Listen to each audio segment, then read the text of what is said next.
Ilabas ang buong video para malaman kung sino ang nagsasabi ng totoo.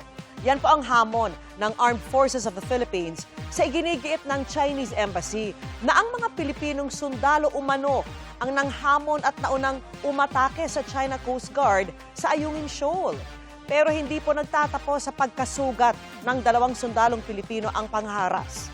Nagpatuloy pa yan hanggang kanina sa isinasagawang medical evacuation. Nakatutok si June Veneracion.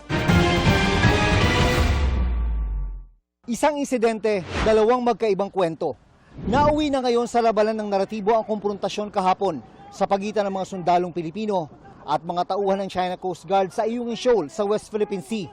Sa video at statement na inilabas ng Chinese Embassy, ang mga tropa ng Pilipinas umano ang unang umatake at namalo ng sagwan sa mga Chinese law enforcement officers. Sa kabila ng paulit-ulit na warning, pinalibutan at binanggaraw ng mga rubber boat ng Pilipinas ang patrol boat ng China. Ang mga sundalong Pilipino raw ang nagsimula ng physical assault. Sa mas malapitang kuha ng video, pinalabas ng China na ang mga Pilipino ang naghahamon ng away at mas agresibo. Kinontra ng AFP o Armed Forces of the Philippines ang sinasabi ng China at naglabas din ng panibagong video ngayong araw. Pilit daw kasing dumidikit sa BRP Sierra Madre ang mga Chinese, kaya itinaboy sila ng mga sundalong Pilipino. Ang BRP Sierra Madre ang nagsisilbing outpost ng Pilipinas sa Ayungin Shoal. Sa video, makikita ang mga Chinese Coast Guard personnel na may hawak na baton na inihahampas nila sa mga dumadaang tropa ng Pilipinas. 2 sundalo ng AFP ang sugatan sa insidente. Ang isa, nagkasugat sa ulo. Para magkaalaman kung sino ang nagsasabi ng totoo, hinamon ng AFP ang China na maglabas ng kumpletong video. So what they are showing is a spliced or incomplete version of the video. If they show the full context of the video that they took, it will be incriminated against them. It will be self-incriminating. Nakalapit daw ng 20 to 30 meters ang mga China Coast Guard personnel sa BRP Sierra Madre. Sabi ng AFP, ito'y malinaw na unlawful intrusion sa lugar na mayroong sovereign rights ang Pilipinas sa ilalim ng international law. Ang ganitong pangyayari, this is because of the illegal presence in our maritime zones. So long as they are there illegally, the potential for any coercive and aggressive action will always be there, to include the deceptive messaging. Ipinag-utos na ng liderato ng Philippine Coast Guard ang deployment ng 2 nitong barko para magsagawa ng medical evacuation sa mga nasaktang AFP personnel.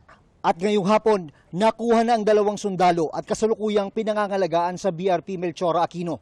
Ayon kay Tariela, habang nagaganap ang operasyon sa pagkuha ng 2 sundalo, nagpatupad pa rin ng blocking maneuvers ang Chinese Coast Guard. The only violent act and barbaric act na ginawa dito is the China Coast Guard hitting directly the head of our personnel from the Armed Forces of the Philippines. Hindi katanggap-tanggap para kay Pangulong Marcos ang panibagong insidente sa Ayungin Shoal. Kinukundina po niya.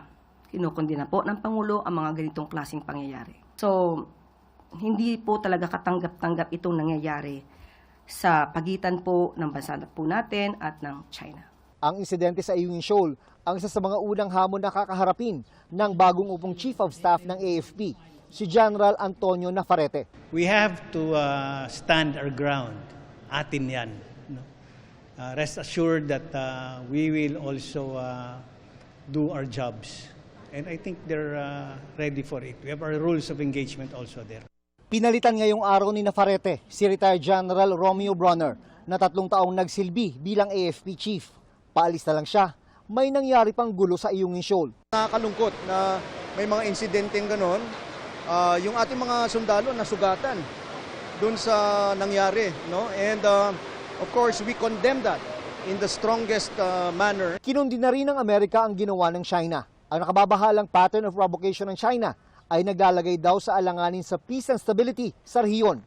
Dapat itigil na raw ito. Pag inulit na naman ng China ang iligal na paglapit sa BRP Sierra Madre, nakahanda raw ang Armed Forces of the Philippines.